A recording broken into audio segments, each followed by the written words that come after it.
Hola, esto es Modo Peregrino, inspiraciones, meditaciones y conversaciones profundas para regenerar la vida. Hola, bienvenidas y bienvenidos a este espacio de Modo Peregrino. Hoy abro esta casa para una primera entrevista. Tengo el honor de recibir a mi amigo y mentor Ronald Sistek. Él nació en Chile, es ingeniero y ha dedicado los últimos 20 años a ser consultor, investigador y profesor.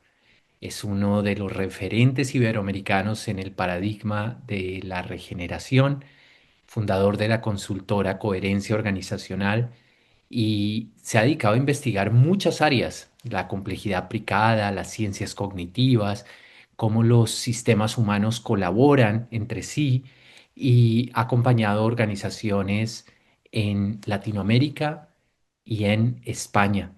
Es uno de los pensadores más interesantes sobre estos temas de cómo volver a traer vida a sistemas sociales, a organizaciones, a culturas. Espero que disfruten este espacio y que me sigan acompañando en Modo Peregrino. Bienvenido, querido Ronald Sistek, a este espacio de Modo Peregrino. Para mí es un honor tenerte aquí. Eres amigo, has sido mentor, y qué mejor que empezar contigo este ciclo de entrevistas del canal. Y este canal busca la regeneración de la vida a través de distintas prácticas, del silencio, el diálogo, la imaginación y la creatividad individual, colectivas y ojalá en resonancia con lo ecosistémico. Querido Ronald, tú estás en Chile, estás en una cabaña, se oyen al fondo las voces de un pequeñito. Tú eres padre de 4 hijos, de Olivia, de Blanca, de Benito y de Tian, que tiene 10 años. Y quisiera comenzar con esa pregunta. Quisiera preguntarte, ¿cómo le explicas a Tian, de 10 años, lo que haces?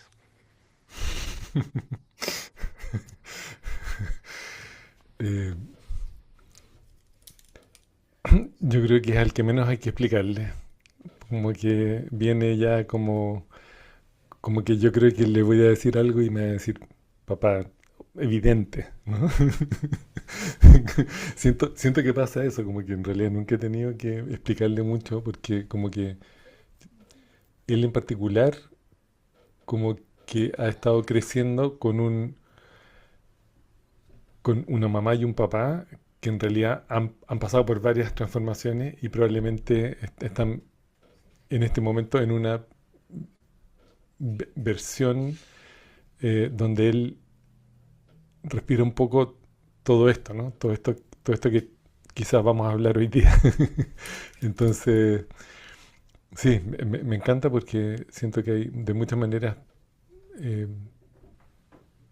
no hay mucha necesidad, ¿no? de explicarle. Ahora, cuando le explico, creo que siempre es peor la explicación que lo que él pueda percibir de otras maneras. Así que, bueno, sí, Él no por ahí, necesita explicación, yo pero creo. es interesante porque tu trabajo va en distintos rangos y en el péndulo de la no explicación de Tian o a Tian aparece otro espectro, y es cuando te reúnes con personas en mineras, en grandes corporaciones. ¿Cómo les explicas a ellos lo que tú haces?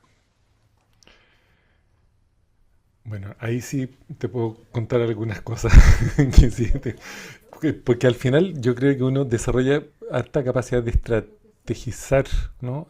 Como el contexto antes de operar. Pero antes quiero agradecerte por la invitación que no alcancé y como el tiempo no es lineal y no hay un orden, eh, vuelvo ahí, ¿no? Y yo le decía ahí que si esa era la meditación en movimiento, la que tiene como grabada en su espalda, ¿no? La meditación en movimiento de la mañana, caminando por algunas arenas. Eh, mira,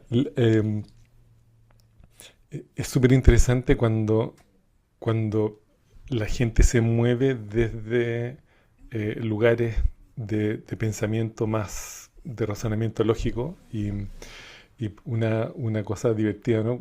Me pasó una vez que estando haciendo, o sea, me solicitaron hacer una planificación estratégica en una universidad, donde eh, los coparticipantes eran todos doctores en algo.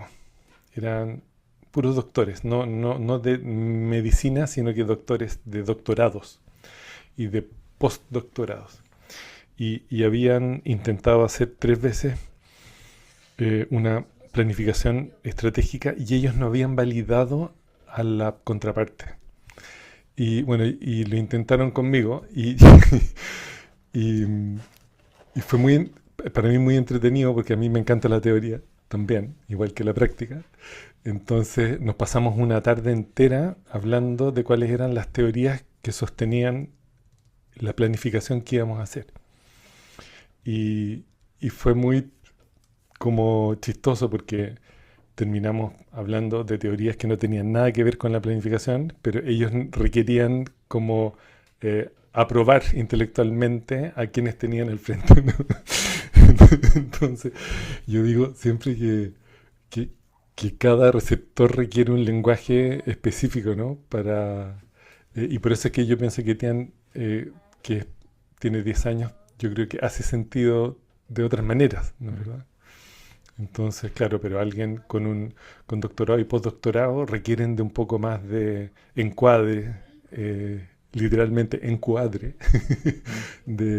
de sea lo que sea a lo que se acerquen, ¿sí? Entonces, em, es muy buena la pregunta porque para mí, y esto a veces lo hemos conversado contigo, es que yo no creo mucho en los cocineros con recetas, sino que creo mucho en los chefs Mm. o creo mucho en los jardineros, ¿no? Que son la diferencia entre un chef y un cocinero con receta es que si al cocinero con receta le falta algo de la receta, falla en su preparación. En cambio, un chef maneja muy bien la teoría y maneja muy bien la práctica y por lo tanto puede cocinar con lo que hay, Mm. ¿entiendes? Y, y claro, yo creo que la naturaleza del mundo en el que vivimos hace cada vez más necesario la aproximación desde una perspectiva de chef más que de un cocinero con receta. Ujú. Es interesante porque te he preguntado sobre Tian, te he preguntado sobre las mineras para contarme a qué te dedicas y no he logrado obtener eso de a qué te dedicas. Eh, y entonces voy a intentar por un tercer lugar y es,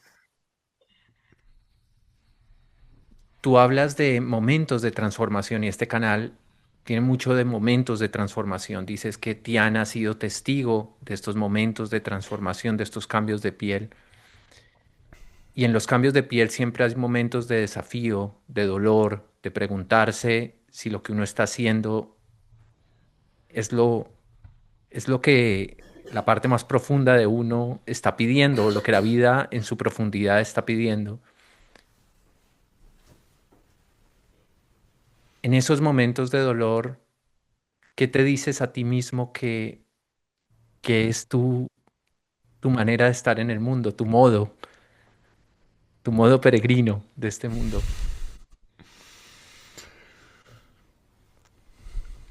Em,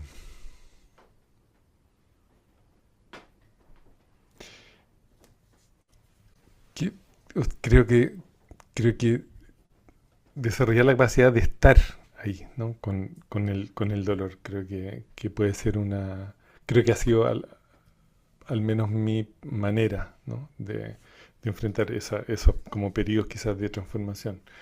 Em, tener me, como la compasión para poder permanecer ahí, ¿no? Y poder observar y poder ver cómo ese dolor te lleva por caminos eventualmente nunca antes explorados. Mm. Y por eso me gusta mucho la imagen de atrás, ¿no? Eh, entonces, em, sí, yo siento además que como que el dolor tiene tiene algo em, muy beneficioso que justamente es imposible de predecir la evolución. su evolución. Entonces como que conecto automáticamente como con el misterio, ¿no? De esa evolución. Eh, Siento que hay algo en el misterio evolutivo, en ese como concepto que conecta con la incertidumbre, con la volatilidad, con la inicial no explicación, el no entendimiento. Y, y siento que quizás lo más atendible ahí es como estar, ¿no? Ahí, con, con esa sensación, y desarrollar la paciencia para ver cuáles son los caminos que se empiezan a abrir, ¿no? Mm. Como que la confusión siempre lleva de alguna manera a la autoorganización. Mm. Eh, Qué ha sido un interesante, poco... porque hablas de Tian y esas transformaciones, hablas del dolor y darle espacio a ese dolor, y hay una resonancia personal, íntima, que nos unen, y es que en el 2010 los dos tuvimos, en países distintos, en momentos vitales distintos, un giro paradigmático, lo has definido de esa manera.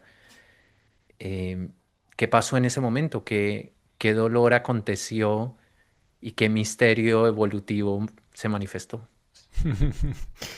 Em, sí, bueno, yo llevaba ya un tiempo como con una incomodidad muy grande respecto de lo que hacía. Yo me dediqué muchos años al rubro del desarrollo inmobiliario, de la construcción, y, y, y como que sentía, bueno, que eso era lo que había decidido estudiar, y estaba metido en un sistema donde eso era lo que hacía, y de repente como que empezó a manifestarse una incomodidad grande respecto de un montón de cosas que empezaba a observar, ¿no? Me acuerdo que justo antes del 2010, 2008 y 2009 fue la crisis financiera, que fue un fenómeno muy global, y, y me di cuenta bueno, y quebraron muchas empresas. Nosotros mismos perdimos los ingresos de los últimos 8 años, los perdimos en Mm. 6 meses. Y fue como decir, bueno, cómo el sistema en el cual uno opera, de repente, de un segundo a otro, se transforma, se modifica, y empieza a operar desde lugares muy distintos, ¿no? Eh,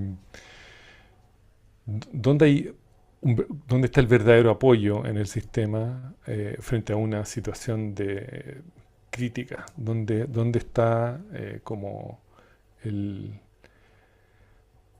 no- ¿Cómo opera el- no sé, pues el principio del buen vivir en esos momentos? Y, y, mm, entonces, eh, después de eso, ya logramos zafar de eso, pero como que quedó como una cicatriz de un problema que yo encontré muy sistémico, porque había, eh, eh, no solo había como un fenómeno de económico muy dramático, sino que eso permeaba todas las redes de todo, ¿no? Y entonces yo decía, bueno, ¿cómo puede operar un sistema así, donde siempre hay ganadores y perdedores, ¿no?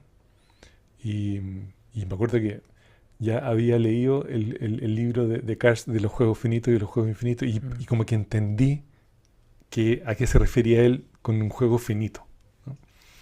Y que los juegos finitos dicen que cuando alguien gana el juego se acaba, ¿no?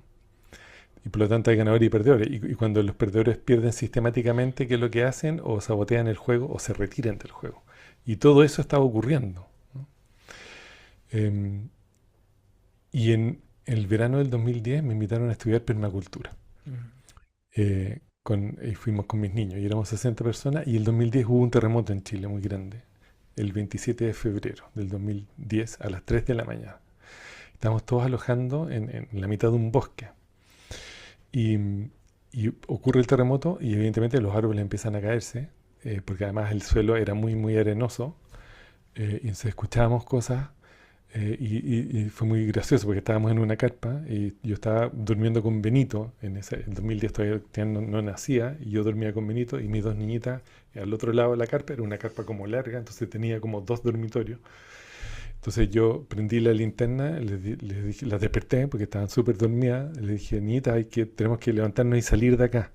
Entonces yo prendía la linterna y entonces veía a las niñitas, después no las veía, no las veía porque habían como unas olas, como se movía el terreno, que no nos podíamos parar. Ese es el movimiento. Nosotros estamos justo en el eje de donde fue el terremoto, pero hacia el interior. Y, y fue muy interesante eso porque aparecieron gente liderando temas del colectivo que yo no me imaginaba. No aparecieron gente que yo me imaginaba que iban a reaccionar de una manera distinta. Y al día, bueno, salimos todos del bosque, mandamos a los niños a dormir a una casa con más seguridad y empezamos entre todos los que estábamos ahí, adultos, a recorrer el campo porque ahí estaba empezando a amanecer. Entonces vimos que, bueno, la laguna se había ido del agua completamente, se habían quebrado unos puentes, empezamos a averiguar qué es lo que pasaba con las bombas de benzina, nadie podía poner, estaban todas las carreteras quebradas, nadie podía volver a su lugar de origen. Esto estaba como a unos, no sé, 5 horas de Santiago. Entonces, por lo tanto, tuvimos que permanecer ahí varios días post terremoto. Y, y para mí fue muy fuerte ver que lo que estábamos estudiando de permacultura y de sustentabilidad aplicada, de un segundo a otro, la estábamos aplicando. La luz estaba cortada en todo Chile y por lo tanto nos levantábamos con la luz del sol y nos acostábamos con la luz del sol, cuando se iba el sol. Ujú. Teníamos mucha comida porque era un campo de producción orgánica y por lo tanto hicimos como grupos y grupos cosechaban en la mañana, comíamos eso durante el día, al día siguiente operábamos igual. Mm. Cuando había la oportunidad de que alguien volviera a su casa, nos coordinábamos para que eso pudiese ocurrir. Eh, y fue muy fuerte como retornar en un lapso de horas a volver a conectar con los ciclos del mundo natural.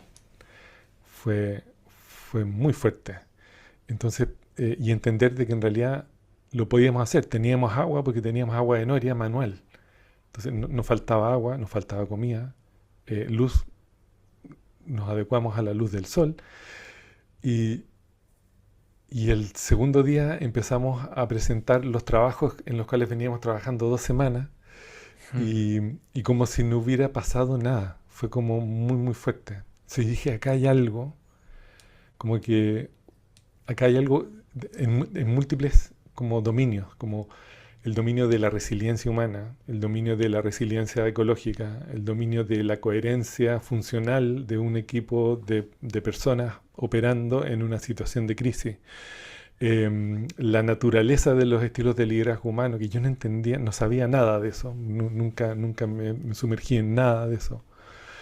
La mirada sistémica de lo que está ocurriendo, como la obligación de cómo pararse un poquitito más atrás y observar, operar con los principios de la permacultura en tiempo real, ¿no? Observar, interactuar, integrar, más que segregar. Bueno, como que de un segundo a otro estábamos utilizando todo lo que habíamos estado como aprendiendo en los últimos 15 días y en realidad donde todos mis conocimientos previos tampoco servían. Entonces, como que lo que ocurrió en mí fue como un cambio, yo creo que fue a nivel paradigmático, incluso medio cosmológico, porque Mm. como que redescubrí una cosmología que tenía probablemente dormida, ¿no? Entonces eso para mí fue muy, muy fuerte y como que la sensación cuando volví a Santiago fue la de decir, en realidad no sé nada. Y entonces se abrió todo un potencial en mí de decir, bueno, necesito seguir explorando esto, ¿no? Y, y yo ya tenía un magíster y busqué un doctorado. Dije, bueno, ¿qué doctorado puedo hacer que un poco como que resuelva este cuestionamiento de resiliencia, de pensamiento sistémico, de todo eso? Y evidentemente que no encontré ninguno. Entonces, ahí fue cuando patuamente dije, bueno, voy a diseñar mi propio doctorado autogestionado. Y ahí Wow. parte como otro capítulo muy grande en mi vida. Quiero traer esta hermosa metáfora. Es la primera vez que escucho esta historia en el tiempo que nos conocemos, así que lo agradezco por esta primicia. Y quiero traer esta historia, Ronald, para hacer un paralelo como de dos caminos y un tercer camino para que exploremos. El primer camino es el camino de la crisis. Veníamos hablando fuera de cámaras de esta sensación de incertidumbre, popular, la popular sigla de VUCA, ¿no? De un tiempo volátil, incierto, ambiguo, complejo y cómo hay señales débiles de ese buca en esta historia que tú cuentas, la crisis económica, la crisis sistémica, luego la crisis de la tierra y la primera puerta de entrada que me gustaría mencionarte es este concepto de metacrisis que algunos llaman policrisis también o permacrisis. Luego de 15 años, ¿cómo estás viendo? ¿Cuáles son los lentes que tienes hoy de este fenómeno de la metacrisis? Y esa sería la primera puerta. Y si me permites, voy a seguir usando esta metáfora para que sigamos caminando. ¿Por qué, porque hoy tú mencionas muchas veces que te has dedicado a analizar crisis existenciales y no te refieres solamente a la existencialidad filosófica personal, sino a algo que compartimos de interés con autores como, y hay que darle el crédito, como Daniel Schmattenberger? Entonces, por favor, cuéntanos un poco de cómo estás viendo y para quienes no sepan o no estén familiarizados con el término metacrisis, si tienes la bondad de contarnos. Encantado. Yo lo que ha sido súper como interesante como ir descubriendo es que, y es algo que también como que viene una inquietud de esa época, ¿no? Que es como entender o aprender a leer patrones, ¿sí? Que todos lo hacemos todo el tiempo, pero a veces no lo hacemos tan conscientemente. Pero nosotros nacemos con el instinto a paternizar, ¿sí? Y eso es muy lindo, es muy lindo y es muy útil, porque gran parte de los entendimientos del ser humano tienen que ver con entender ciertas cosas a distintos niveles de abstracción, ¿no? Y los patrones son muy útiles en eso. Entonces, cuando la gente habla de crisis o de múltiples crisis, es interesante porque comienza el entendimiento de la interconexión y la interdependencia. Y eso es como pensamiento de sistemas número uno, ¿no? Es como entender de que todo está mucho más vinculado de lo que nosotros creemos, ¿sí? Y entonces a ese fenómeno de la existencia de varias crisis en paralelo, que están totalmente interconectadas y son interdependientes, se le tiende a llamar la policrisis, ¿no? Entonces, y eso digamos, es un buen término porque evidencia, ¿no? Como este estado de crisis que a veces, digamos, están tan vinculadas que unas desencadenan otras, ¿no? Em, pero, y como muy en el ser humano, como que muchas veces hablamos de el fenómeno de las crisis, observando las crisis allá afuera. Mm. Entonces vemos los objetivos de desarrollo sostenible allá afuera y cuando nos damos cuenta de que han sido un fracaso, bueno, entonces decimos, bueno, ¿qué es lo que no hemos hecho adentro para que eso ocurra? Entonces aparecen los objetivos de desarrollo interior y esta es como una historia que se repite. Cuando apareció el movimiento de transición era, bueno, ¿cómo podemos desarrollar economías locales? Pero bueno, si no hay una transición interior, también es difícil de que eso se logre y entonces es interesante y por lo tanto cuando se habla de las crisis y de las policrisis, yo como que me doy cuenta de que en realidad no están separadas de la misma manifestación interna que eso produce. Y entonces aparece este término que yo encuentro súper interesante, que es el término de las permacrisis, que es nuestra capacidad o incapacidad, digamos, emocional de sostener crisis en el tiempo. Pero del trabajo justamente de Schmachtenberger, de Roson y de varios otros, aparece quizá algunas capas de las cuales no somos tan conscientes. Y quizá eh, la capa menos consciente es entender de que como la civilización actual opera con una condición global, porque han colapsado muchas civilizaciones anteriores, pero sus colapsos han representado problemáticas locales. Entonces, como que para hablar de lo que significa una metacrisis, lo primero que hay que entender es de que esto representa un fenómeno global. Es decir, para fabricar un celular necesitamos minería de 6 continentes. Por lo tanto, las cadenas de suministro son cadenas complejísimas que involucran todos los continentes. Entonces, y por primera vez hay como cierto consenso de que en realidad todo lo que hacemos tiene una condición, digamos, global o globalizada. Entonces, eso por un lado. Y por otro lado, cuando, y acá sumando como esta idea de las crisis existenciales, las partes de estos patrones subyacentes a esta crisis que se entiende como globalizada y súper interconectada, interdependiente, es que por primera vez probablemente eh, estamos en una situación de riesgos existenciales severos, ¿no? Y esos riesgos existenciales manifestados en múltiples dominios, por ejemplo, el dominio nuclear, ¿no? O sea, en la época de la posguerra habían como dos grandes, eh, ¿no es cierto?, como fuerzas y entre esas dos el juego era no apretar el botón rojo. Pero hoy día el poder nuclear está súper repartido, ¿no? Al menos en 9 naciones. Y eso implica un nivel de complejidad mucho mayor. Hoy día vemos, hoy día, la semana pasada, como países empiezan a amenazar, digamos, con desastres nucleares, ¿no? Entonces, eh, hay riesgos existenciales por el lado nuclear. Probablemente nunca hemos tenido el nivel de tensión como lo que estamos experimentando en los últimos meses. Pero si miramos el desarrollo de la inteligencia artificial, vemos el mismo fenómeno. Eh, un juego de ganar-perder donde estamos jugando a ganar, ¿no? Y entonces todos los participantes están jugando a ese juego. Y en ese camino nos perdemos de la ética subyacente y por lo tanto, como dice el mismo Schmachtenberger, la tecnología no está exenta de valores, ¿no? ¿Verdad? Entonces emergen nuevos riesgos existenciales desde esa perspectiva, por ejemplo, ¿no?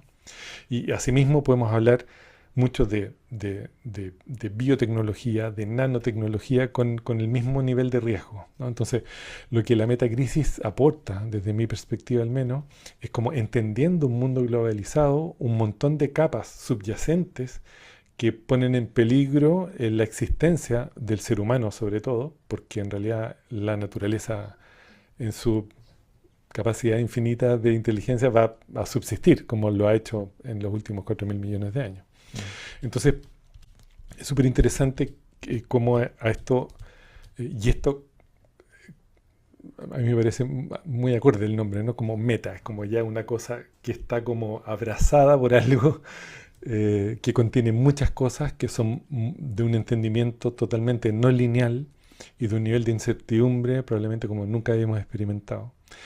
Y un poco eso es lo que yo entiendo. Es interesante porque esta sensación de metacrisis, de crisis distribuida y de crisis adentro también, ¿no? Como en muchos nidos, tiene características de aceleración, de multiplicidad, de nerviosismo, como la que seguramente ocurría con este terremoto. Y por eso la primera sensación es, se empieza a penar la vida, enciendes la luz, ves las olas, ves y no ves a tus amores, a tus hijas.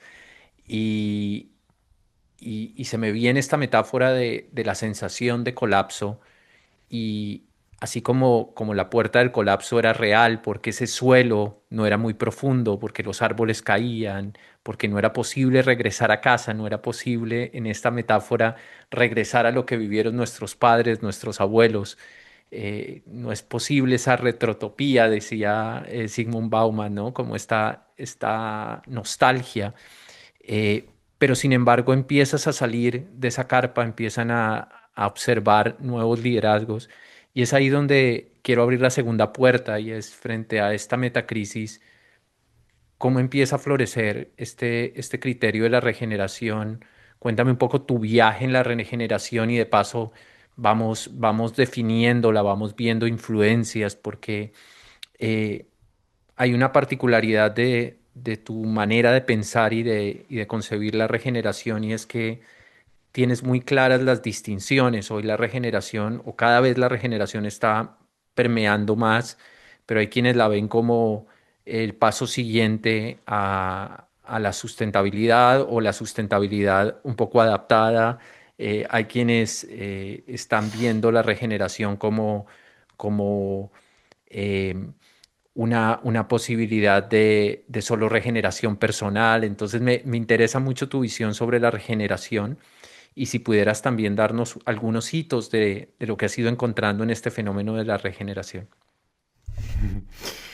Bueno, qué linda la analogía que haces, porque si yo vuelvo a ese momento del terremoto, eh, yo creo que operaba a un nivel micro lo mismo que hoy día vemos a un nivel macro, que es que coexistía el colapso, por un lado, la distopia, por otro, en la desesperación de intentar subsistir y solucionar lo fundamental.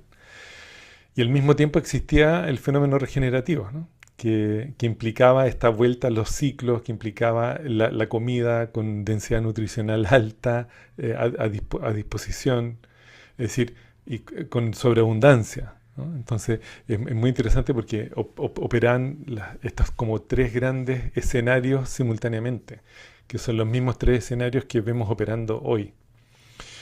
Y, y en esos días y en los años siguientes, porque esto ocurrió en un lugar muy lindo, de amigos muy entrañables hoy, que son Griffin Hope, la Javi Carrión y toda la familia de la Javi en el Manzano, en Chile. Y, y yo desde ese momento, yo quedé, fue tan fuerte lo que me pasó que volví todos los años siguientes a colaborar, a participar, a seguir aprendiendo, a compartir lo que habíamos ido aprendiendo en el camino. Y, y muy pronto apareció otro libro muy interesante, que es el libro, que no me acuerdo bien el nombre del libro, pero el autor era John Tillman Lyle, algo que hablaba de desarrollo regional. La primera vez que escuché regeneración fue a través de ese libro, ¿no? Que es el primero que muestra como el marco regenerativo, eh, muy aplicado primero a temáticas agrícolas. Eh, ¿Y qué es lo por qué es relevante esto? Porque yo sentí, esto fue una sensación muy personal, porque en esa época estaba muy de moda la permacultura, como que empezó a posicionarse en términos como muy, muy fuerte, y yo encontraba genial la permacultura. De hecho, una de las primeras cosas que intenté volver a hacer en la academia, estoy hablando del año 2010 mismo, es incorporar los principios de la permacultura en el ciclo inmobiliario, lo cual era una utopía en esa época. De hecho, me llamó el decano de la Facultad de Arquitectura y Diseño, que era donde yo trabajaba y hacía clases de ciclo inmobiliario, y me decía: oiga, los alumnos me están hablando de que tú estás hablando de paisajismo alimenticio. ¿Qué es eso? Como los alumnos me están hablando de que hay algo de sustentabilidad que el ciclo inmobiliario tradicional no lo aborda. ¿De qué es lo que te está pasando? Fue como muy, muy interesante como la reacción, fue como la reacción de la academia dura frente a pequeñas como muestras de... Pero bueno, pero lo que a mí me pasó muy rápidamente fue que como que yo sentía interiormente, lo pude expresar en palabras, yo creo que algunos años después, pero lo que sentía interiormente era que la palabra regeneración como que abrazaba muchas cosas. Como que yo sentía que abrazaba más cosas que la permacultura, que en ese momento se comprendía como el diseño de hábitats resilientes, ¿no? En esta interacción humano-naturaleza. Pero, y el pensamiento sistémico aplicado a eso, ¿no? Pero yo sentía como que habían algunos dominios, eh, sobre todo dominios más sutiles, ¿no? Como los dominios cosmológicos, espirituales, que no estaban abordados en la permacultura. De hecho, había como casi que una prohibición de no mezclar eso diría, en los próceres de la permacultura. Y entonces, como que vivió de alguna manera escondido en mí este concepto durante algunos años, hasta que yo después de sumergirme un poco más en el trabajo de Maturana y Varela, y de empezar a trabajar con Manfred Max Niff en la Universidad Austral, como que de repente apareció, como que de repente como que se asentó, y dije, claro, la regeneración eh, no puede no verse desde una perspectiva transdisciplinar. Y esa perspectiva transdisciplinar no puede estar ajena a lo más fundamental del desarrollo del ser humano. Y por lo tanto, como que se abrió, yo creo que ahí como un mundo de posibilidades donde también se podía reinterpretar la sostenibilidad recuperando, yo diría, su significado original, porque la teoría de la sustentabilidad implica no usar recursos de generaciones futuras, ¿no? Sin embargo, en la práctica la hemos llevado al concepto de suma cero. Y por lo tanto, yo decía, bueno, quizá una estrategia para recuperar la sostenibilidad de largo plazo implica la restauración y la regeneración y la reconciliación en el momento presente. Mm.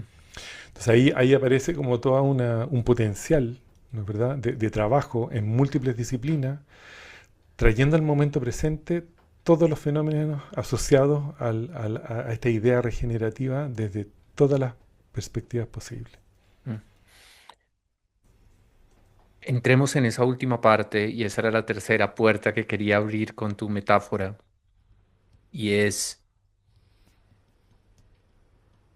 un momento de sustentabilidad, por llamarlo de alguna manera, es cuando empiezan a resolver esa incertidumbre de quedarse en ese lugar, en el Manzano, después del terremoto y empezar a encontrar comida y empezar a ver nuevos liderazgos y a ver quiénes colaboran y a ver cómo ayudan a la gente que regresa. Y ese es como sostener la vida como viene pasando. Eh, pero cuando hablas de esa diferencia entre sustentabilidad y regeneración, no solamente suma cero, es decir, no consumir más de lo que pueden producir, no emitir contaminantes en ese entorno, ¿no? Porque la idea era crear vida. Empezar a pensar hacia futuro, empezar a pensar en ciertas condiciones.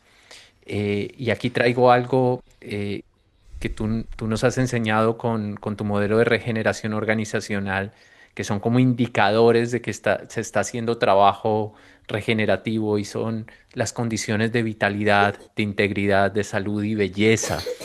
Y quisiera abrir esta puerta preguntándote un poco sobre, sobre en qué momento empiezas tú a sentir esa emergencia de lo cosmológico. Y quiero detenerme un momentito aquí porque es un concepto que nos va a generar a muchos fricción cognitiva, algún desafío, y es qué significa un cambio cosmológico. Y quizá como ayuda podemos traer a la figura de Humberto Maturana. Tú tuviste el privilegio de hacerle su última entrevista que se encuentra, si indagan y aquí abajo en la descripción voy a poner el link a ese último podcast que le hiciste. Entonces, repito la pregunta, la puerta del futuro, la puerta del potencial de la regeneración a partir de esos cuatro criterios que son criterios supremamente abstractos y casi espirituales, por usar un término de vitalidad, integridad, salud y belleza. Y si nos puede ayudar Humberto Maturana para entender esto que significa el cambio no solamente paradigmático, sino cosmológico. Wow. Se puso un Tú poco hiciste la tenso el pregunta. Tú proceso. hiciste. Yo- a mí me dan ganas de preguntarle aquí a todos los próceres que están aquí acompañándonos, porque hay un nivel de sapiencia Hay mucha infinito sapiencia, aquí. sí, a quienes nos acompañan. Eh, a ver, cuando yo me sumergí en la temática de cómo el ser humano adulto genera transformación desde el aprendizaje, que es como todo un tema, y ahí eh, Jack Mesirow, Steven Sterling y muchas otras personas que han trabajado como profundamente en eso, eh, con ellos aprendí que este concepto de los sistemas anidados, ¿no? Y en el aprendizaje opera muy parecido, es decir, las acciones se anidan en las ideas, las ideas se anidan en los valores en las éticas en los paradigmas y los paradigmas en las cosmologías. Es decir, que existen múltiples paradigmas sobre los cuales operamos en nuestra toma de decisiones, pero muchas veces están esos abrazados en una cosmología específica. Y por lo tanto, mientras más anidado está el sistema, más profundo es el cambio cuando ocurre a ese nivel, ¿no? Entonces, durante muchos años estuvimos trabajando y haciendo investigación acerca de temas de colaboración y de regeneración alrededor de esta idea de cómo generar transformación paradigmática en el ser humano adulto. Y cuando un ser humano transforma un paradigma, implica que transforma no solamente su manera de actuar y su manera de pensar, sino que también su manera, las éticas subyacentes, ¿no? Y por lo tanto su manera de ser.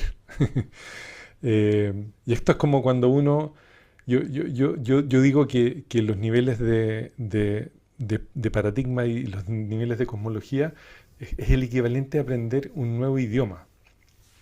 Y para quienes hemos tenido la suerte de aprender un nuevo idioma, uno se da cuenta de que cuando ya entiende el nuevo idioma no puede hacerse el loco, ¿no? O como no puede dejar de entender lo que está ocurriendo, ¿sí?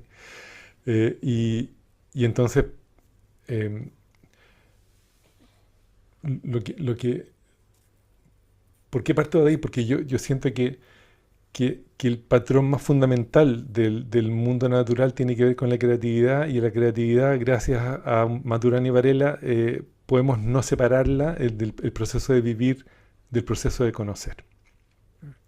Y cuando yo aprendí eso, también como que ahí como que yo siento que mi vida cambió.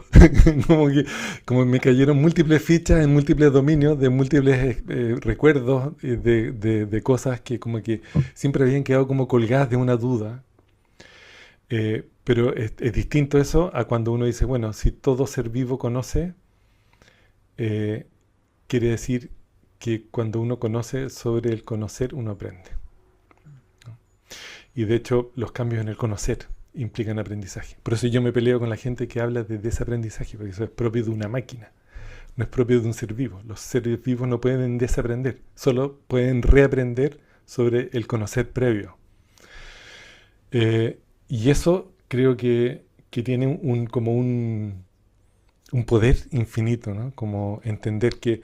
¿Por qué? Porque te cambia la perspectiva de ver, al menos lo que me pasó a mí, ¿no? Fue como que dije, wow. Entonces, el conocer no es algo propio del ser humano, ¿no? Es algo de los seres vivos. Y por lo tanto, lo que en realidad ocurre es que desconocemos cómo conoce el mundo natural. Conocemos muy poco de cómo conoce y cómo cambia en ese conocer. Y ahí aparece naturalmente esta idea del misterio de la evolución del mundo natural. Es decir, si yo tengo que pensar en definir una cosmología de cómo el ser humano está embebido en un sistema mayor, yo no puedo no pensar a nivel cosmológico en el misterio evolutivo, porque hay mucho de ese proceso evolutivo que desconocemos. Quizá la segunda como característica de ese como fenómeno cosmológico para mí tiene que ver con esta idea de que es tan profunda la interconexión e interdependencia entre ser humano y mundo natural, que existe este concepto de la emergencia mutua, ¿no? Del mutuo aparecer como otro Mm, aspecto clave de lo que, si queremos pensar en una cosmología integrada, ¿no? Y lo tercero, probablemente tiene que ver con esta idea de que intersomos, ¿no? mm, De que no nos podemos percibir como separados de nada, ni mm, de nosotros ni del resto. Y mm, por lo tanto, eh, eh, cuando yo pienso en una cosmología adecuada para ver el mundo, no puedo no pensar en esos tres conceptos. mm, Y entonces desde ahí, cuando yo digo, bueno, ¿y dónde entra la regeneración acá? Y entonces, claro, cuando uno empieza a entender los fenómenos evolutivos, sobre todo del mundo ecosistémico, yo como que me doy cuenta de que siempre en un ecosistema, si tú eres capaz de observarlo, incluso el crecimiento de una pequeña planta y lo que ocurre alrededor del crecimiento de una pequeña planta, y lo que ocurre es que siempre hay un aumento de más vida, hay más vitalidad en el tiempo, hay más integridad del suelo y del ecosistema propio, local, de eso que está ahí. Hay, por lo tanto, más salud sistémica y hay más lo que yo llamo belleza relacional, es decir, hay una integración y trascendencia de un estado vincular anterior en el tiempo. Y por eso es que estas cuatro cosas, cuando empezaron a aparecer sistemáticamente en las observaciones que yo hacía en el mundo social y en el mundo natural, y entonces empecé a ver que estas cuatro cosas eran una manera de poder observar la evidencia de la regeneración en el tiempo. Entonces cuando hablo de regeneración, siempre hablo como del fenómeno emergente, de la evidencia, del aumento de estas cuatro cosas: vitalidad, integridad, salud sistémica y belleza mm. relacional. Qué interesante porque esa cosmología es una perspectiva, es una a la que no tenemos acceso normalmente y no tenemos acceso lingüísticamente y en nuestros procesos. Ocurre como, como un default mode, como un modo de defecto en el que actuamos. Y qué interesante cuando tú dices, bueno, una cosmología que esté de acuerdo con la vida, con ese conocer y con ese ser que responda a una metacrisis, tiene esas tres características que simplemente en gracia de validar la escucha, repito, y es por un lado ese dejar aparecer y eso puede ser aplicable tanto a la dimensión personal como a la dimensión organizacional y colectiva. Y es que rara vez dejamos aparecer. Normalmente vamos prediciendo nuestro modelo de mundo, eh, copando espacio y ese aparecer requiere eso que nos decías al comienzo cuando hablabas del dolor y es presencia. Luego, esa interdependencia, ese énfasis o ese interser, que es un énfasis en la relación más que en el elemento separado.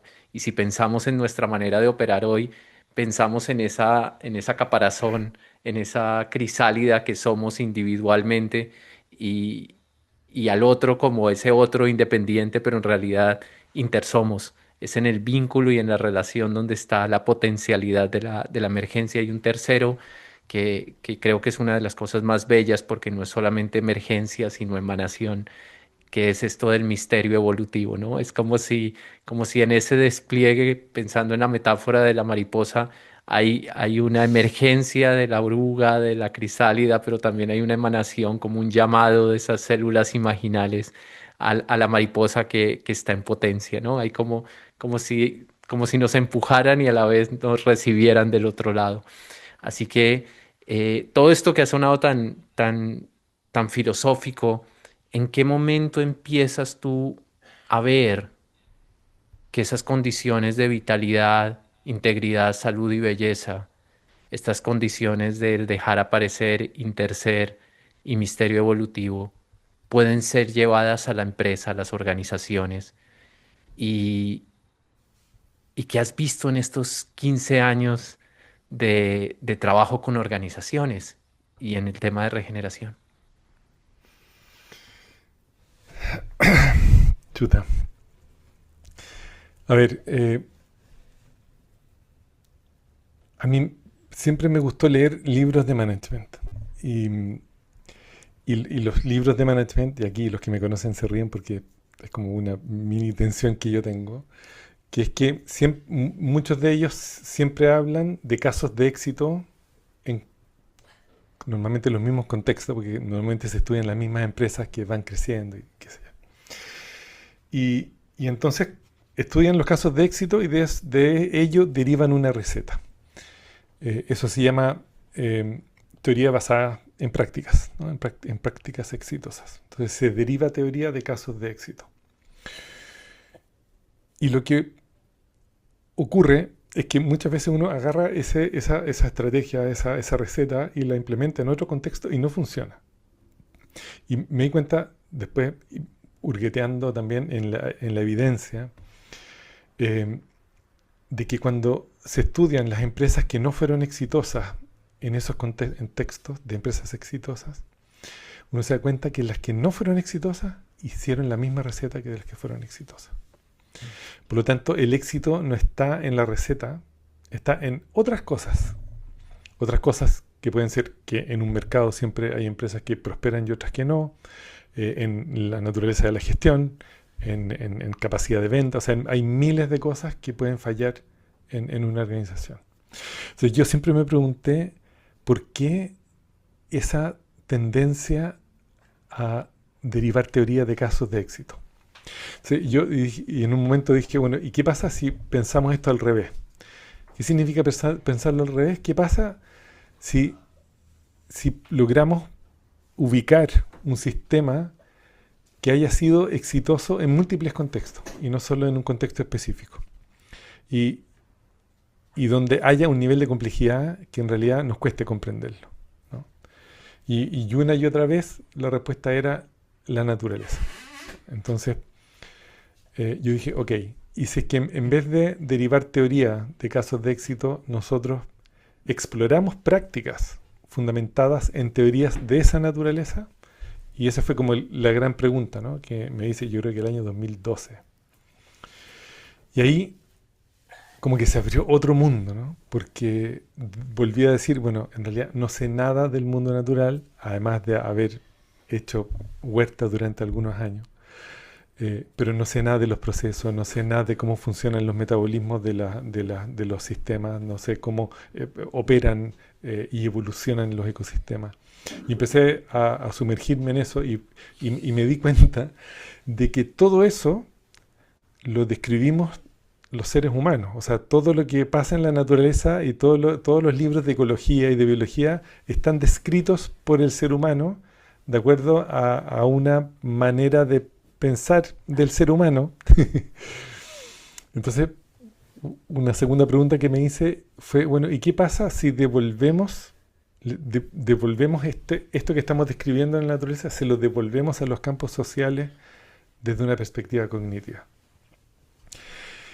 Y ahí fue como otro descubrimiento para mí increíble, porque empecé a entender procesos y patrones del mundo natural y empecé a hacer exploraciones en campos sociales organizacionales.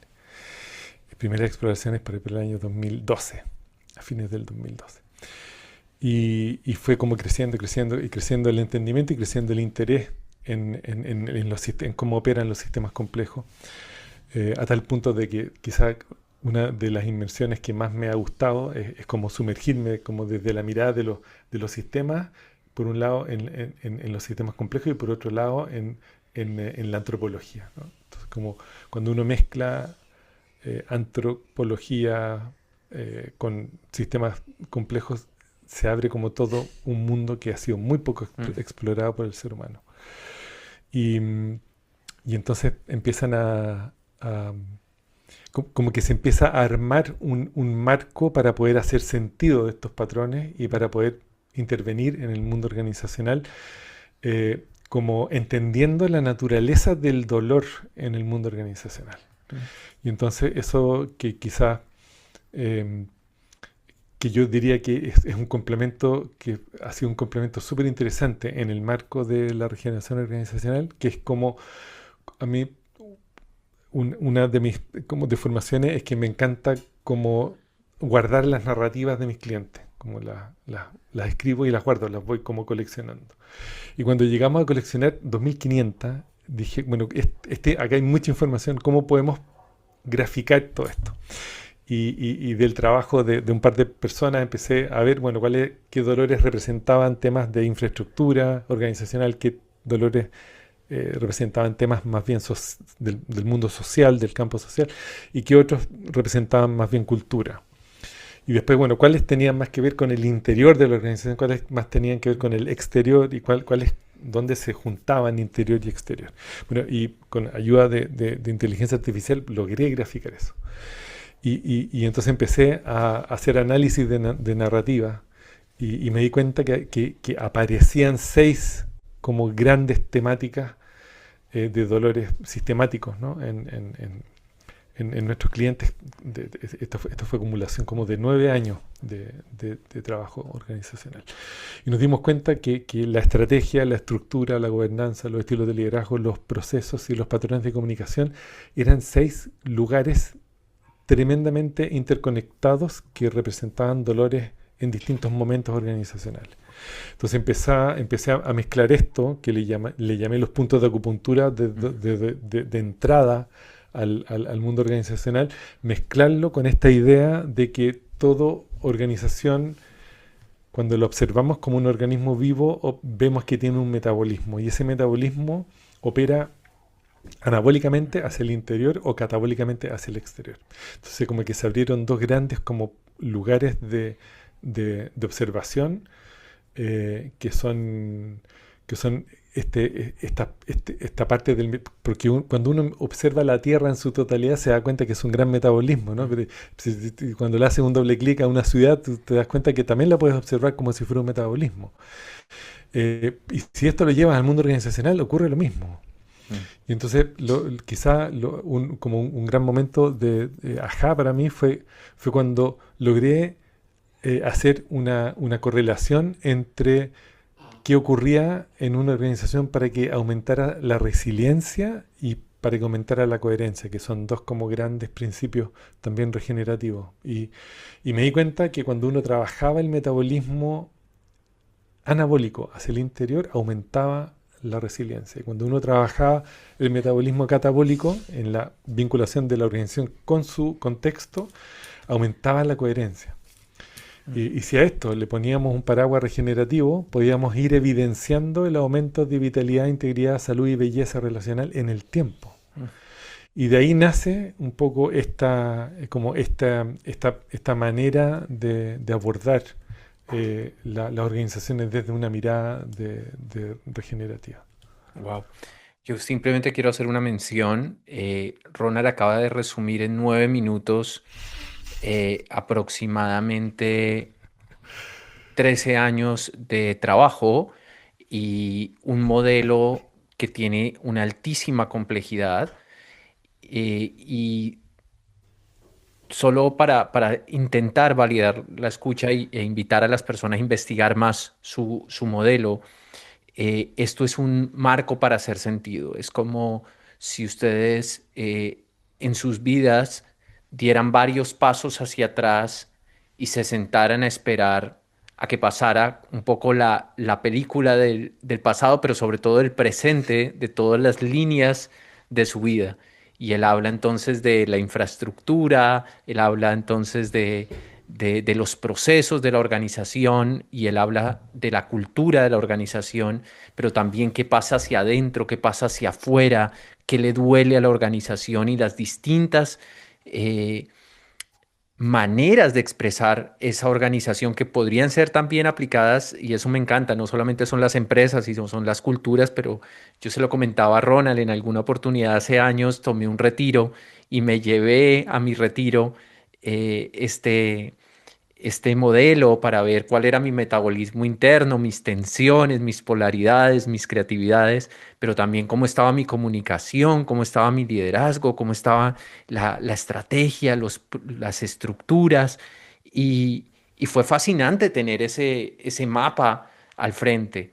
Es un mapa, es un marco para hacer sentido y hacer sentido va más allá de los qué, de las cosas rápidas por resolver y esa es una distinción que me gusta hacer porque está muy en boga la consultoría de las 4 grandes empresas de consultoría, eh, que responden a este modelo del resolver problemas y que llegan con la receta para todos los contextos. Esto es un marco que es distinto, esto es un marco más artesanal, más orgánico, más en gracia de cultivar este suelo. Y querido Ronald, para cuidar tu tiempo, agradeciéndote nuevamente esta presencia, ¿qué pasa cuando la gente en las organizaciones tiene la paciencia, el coraje y la determinación de transitar este marco de intervención, pero es un marco de hacer sentido? ¿Qué pasa después de que ve todo este marco, con toda esta información? Es como, volviendo a lo de la carpa, es como un nuevo territorio, una nueva observación. ¿Cuáles son los siguientes pasos? Y aquí quiero introducir, para terminar esta pregunta, porque hablamos aquí como de las prácticas, de las ecologías de práctica que nos ayudan a atravesar esta metacrisis y este momento presente. ¿Qué pasa cuando la gente ya ve ese marco? ¿Cómo entran? ¿Cómo los acompañas a entrar? Em, a mí me ha ido sorprendiendo en el tiempo la facilidad con la cual se apropian del marco. Y eso es un regalo porque significa que hay algo que justamente hace sentido, ¿no? Y tomando tus palabras, es súper, ha sido muy como bonito ver en múltiples contextos, de hecho, eh, el entendimiento de, de cómo la naturaleza opera y cómo eso es una aproximación distinta a una consultoría tradicional, ¿no? Entonces, una consultoría tradicional normalmente te dicen, bueno, ¿cuál es el resultado esperado? Estos son los 5 pasos para llegar a él.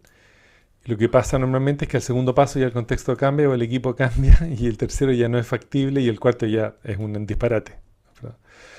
Entonces, cuando uno observa cómo opera el mundo natural, la naturaleza nunca hace eso. La naturaleza no dice, mire, yo en 5 años más quiero tener 45.000 eh, tipos o diversidad nueva y quiero tener 47 nuevos colores, ¿no? Lo que sabe hacer el mundo natural es ser consistente con una dirección de viaje o un sentido de dirección, más que un lugar donde llegar específico. Entonces, la naturaleza lo único que sabe hacer es aumentar la salud sistémica en el tiempo. Entonces, por lo tanto, entender que el sentido de dirección es mucho más relevante en contextos de incertidumbre alta como los que tenemos, que el lugar donde llegar, eso ya cambia radicalmente como la estrategia de largo plazo. Entonces, dirección de viaje en vez del lugar donde llegar. Segundo, lo que hace la naturaleza no predefine pasos, porque no lo puede hacer, porque opera con novedad perpetua. Y por lo tanto, lo que hace es comprender muy bien el momento presente y avanzar en una ecología de prácticas diversas hacia esa dirección que sabe. A eso Stuart Kaufman le llamó el adyacente posible, que es toda una teoría. eh, Me encanta ese nombre porque el adyacente, cuando una organización entiende esta manera de intervenir, entiende de que en los próximos 3 veces va a ser mucho más eficiente hacer múltiples microintervenciones que una gran intervención. Entonces, este marco se fundamenta en su estrategia, en cómo la naturaleza opera, dirección de viaje, momento presente, adyacente posible, y en la práctica opera digamos, a nivel cultura, a nivel estructura social y a nivel infraestructura, con múltiples microintervenciones que van monitoreándose en ese adyacente y en el transcurso de ese adyacente emerge el siguiente adyacente en función de los patrones que se van observando. Y entonces es como decir, bueno, si yo tuviera que describir cómo la naturaleza opera, yo la describiría de esa manera. Y si uno mira a grandes pensadores como como Gregory Bateson y como Buckminster Fuller, ellos decían que quizá el gran problema que el ser humano tiene hoy es la diferencia que hay entre cómo el ser humano piensa y cómo la naturaleza opera. Y yo creo que ahí hay una super pista, ¿no? Para poder administrar como en tiempos VUCA cada vez más grandes. Mm. En ese giro paradigmático y ya para despedirnos, querido Ronald, em, pensaba en una reflexión que trae Daniel Christian Ball, pero que también es amigo tuyo, pero tantas personas que hablan de no resolver las preguntas, sino sostener las preguntas. Empezamos con Tian, tu hijo, pero también están tus hijas, Olivia, Blanca y también Benito. Como padre, ¿qué pregunta les regalarías para que ellos sostuvieran en este presente de metacrisis? Wow. Em, Me pregunta Tian si me queda mucho. Eh, yo creo que una linda pregunta es cómo ser los mejores ancestros de los que vienen, ¿no? Eh, Porque en un momento vamos a ser nosotros los ancestros. Espero que ese momento llegue, ¿no? Entonces, quizá me encantaría que sistemáticamente, porque esa es una pregunta que no tiene respuesta, pero que si uno se la hace sistemáticamente, probablemente vamos a tener una dirección de viaje un poco más coherente.